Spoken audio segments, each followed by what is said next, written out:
중개사들은요, 이런 경우가 생각보다 되게 많아요. 그러니까 벌이는 되게 많이 벌었는데 돈이 없는 중개사들이 되게 많이 있습니다.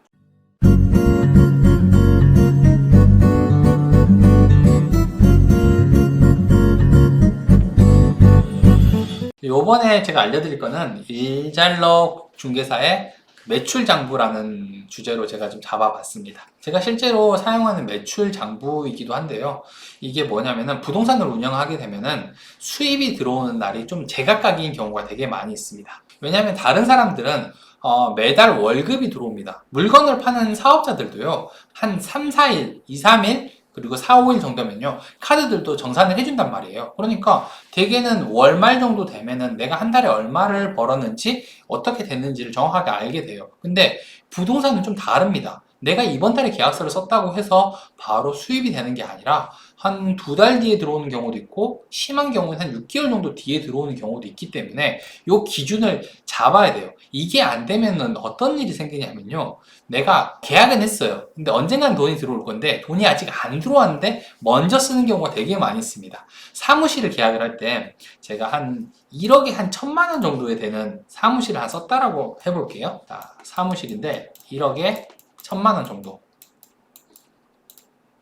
이 정도 되면요, 중개 수수료만 한 1,000만 원 정도 가까이 나옵니다. 그리고 양타를 쳤다라고 하면은 한 2천만 원 정도 나오겠죠. 이렇게 2천만 원 정도가 나오게 되면은 1월에 계약을 했으면은 한 3월 정도에 입주라고 해볼게요. 1월 정도 되면 기분이 되게 좋아요. 사람들 만나가지고 나 지금 이거 계약했으니까 내가 한턱 쏠게. 가족들 만나도 한턱 쏘고, 내가 평소에 갖고 싶었던 구두도 하나 사고, 뭐 이런 일들이 생깁니다. 그러다 보면 돈을 많이 쓰게 돼요. 아직 돈이 안 들어왔는데, 그래서 막상 3월이 돼서 돈이 들어왔는데 이미 카드값으로 다 나간 이런 경우가 되게 많이 있습니다. 중개사들은요, 이런 경우가 생각보다 되게 많아요.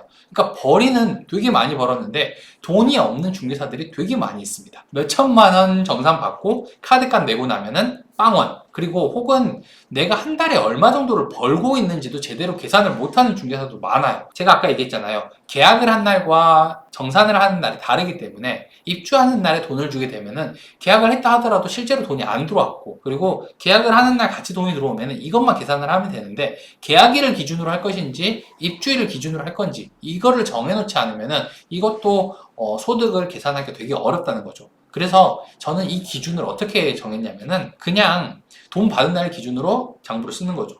그렇게 되면은 수입 관리하는 게 굉장히 편해져요. 계약을 했다 하더라도 아직은 내 수입이 아닌 거예요. 그리고 한 달 단위로 하다 보니까 이게 좀 복잡하더라고요. 그래서 저는 7일 단위로 계산을 해서 하는데, 주급 단위라고 보시면 되는데, 이게 월화수목금토일 이렇게 하는 게 아니라 1일부터 7일 혹은 8일부터 14일, 15일부터 21일, 22일에서 28일, 29일에서 30일 이런 식으로 정해놓고 하는데, 말로 하면 좀 어려우니까 장부를 보여드릴게요. 제가 이거를 엑셀로 만들어 가지고 사용을 하는 겁니다. 7일을 기준으로 하는데 사실 일주일씩 해가지고 총 4번이거든요. 자, 1, 2, 3, 4. 4번의 수입이 있고요. 여기는 약간 보너스처럼 한 3일밖에 없으니까 이렇게 하고 2주의 합계를 더하고 2주의 합계를 더하고 2주의 합계를 더하고 2주의 합계를 더합니다.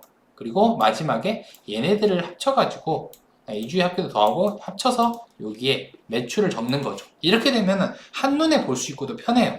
월화수목금토일이 아니라 그냥 1일에서 7일, 8일에서 14일 이런 식으로 끊어내면요, 여기만 바꾸면 돼요. 1월이 아니라 2월, 그 다음에 3월, 4월 이렇게 됩니다. 그리고 총 4번의 수입이 들어오기 때문에 요거를 관리하는 게 굉장히 편합니다. 제가 엑셀로 만든 다음에 이거를 컴퓨터로 하게 되면 잘 안 하게 되더라고요. 그래서 구글 스프레드시트라는 거를 거기다가 넣어놓고 사용을 하고 있습니다. 그러면은 내가 핸드폰에서 어플만 키면은 언제 어디서나 내가 얼마를 벌었는지, 얼마를 확인해야 되는지 이런 것들을 알게 되거든요. 그래서 접속해서 숫자만 적습니다. 돈 받으면 바로 적어요. 이체되는 거 확인하고 바로 넣고. 제가 이거를 그래프가 나오는 어플이라든지 가계부 어플들이 되게 많이 있거든요. 그래서 요거를 여러 개 사용을 해봤는데 안 돼요. 관리가 안 돼요. 이게 한 달 기준으로 돼 있고 그 다음에 날짜가 막 섞이다 보니까 이게 잘 될 것 같은데 안 되더라고요. 그래서 저는 이거 간단하게 엑셀을 만들어 가지고 사용을 하고 있습니다. 이 엑셀 파일 같은 경우는 제가 카페에 넣어놨으니까 카페 자료실에 가가지고 다운 받으셔가지고 여러분도 구글 스프레드시트에다 넣고 사용을 하세요. 되게 편합니다. 저처럼 안 하셔도 상관없어요. 그냥 좀 바꿔서 사용하셔도 되는데 저는 이렇게 사용했을 때 제가 수입이 제일 잘 확인이 되더라고요. 그래서 이렇게 하는 거고, 부동산 운영하게 되면은 직원들한테도 이렇게 줘가지고 너도 운영해라 얘기하고 합쳐가지고 다시 이렇게 운영을 하고 합니다. 부동산 같은 경우는 수입은 어느 정도 되는 경우가 많은데 관리 시스템을 만드는 게 좀 어려워요. 이게 비용도 많이 들고 관리하는 사람도 따로 뽑기가 어렵기 때문에 이렇게 해서 각각 좀 정리를 하게 되면요, 소득도 잘 확인을 하고 중개사지만 소득을 좀 잘 관리해서 좀 남는 구조가 될 겁니다. 중개하시는 분들 중에서 이거 관리 못 해가지고 소득이 별로 없으신 분도 되게 많아요. 돈은 벌었는데 돈이 없으신 분들 되게 많아요. 많이 씁니다.